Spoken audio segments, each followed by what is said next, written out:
Ésaïe, chapitre 7. Il arriva, du temps d'Akaz, fils de Jotham, fils d'Ozias, roi de Juda, que Rétsine, roi de Syrie, monta avec Pékash, fils de Remalia, roi d'Israël, contre Jérusalem pour l'assiéger. Mais il ne put l'assiéger.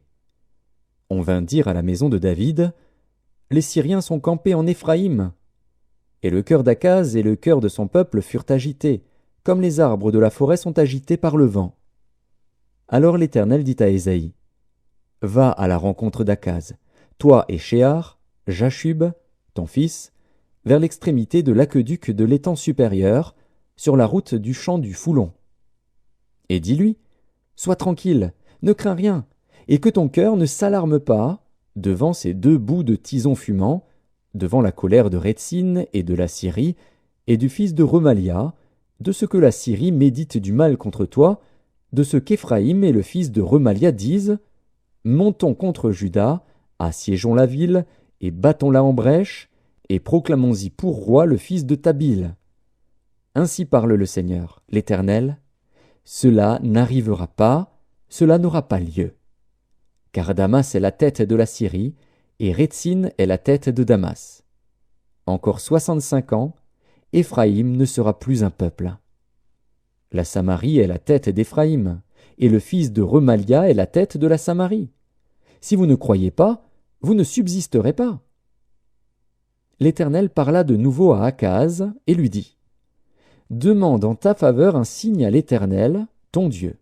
Demande-le, soit dans les lieux bas, soit dans les lieux élevés. » Akaz répondit, « Je ne demanderai rien, je ne tenterai pas l'Éternel. » Ésaïe dit alors, « Écoutez donc, maison de David, est-ce trop peu pour vous de lasser la patience des hommes, que vous lassiez encore celle de mon Dieu?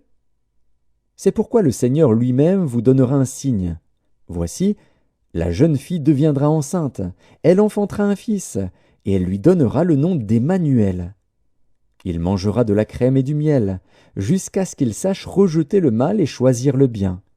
Mais avant que l'enfant sache rejeter le mal et choisir le bien, le pays dont tu crains les deux rois sera abandonné.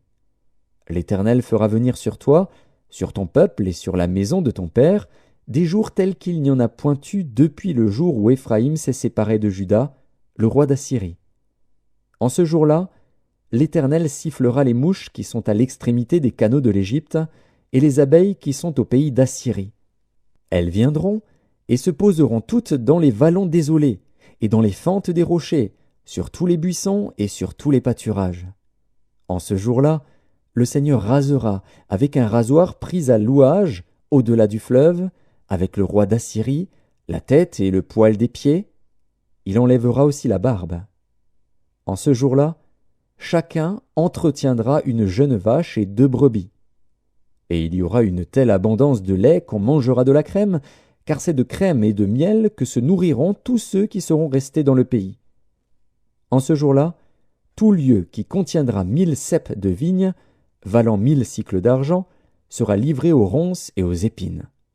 On y entrera avec les flèches et avec l'arc, car tout le pays ne sera que ronces et épines.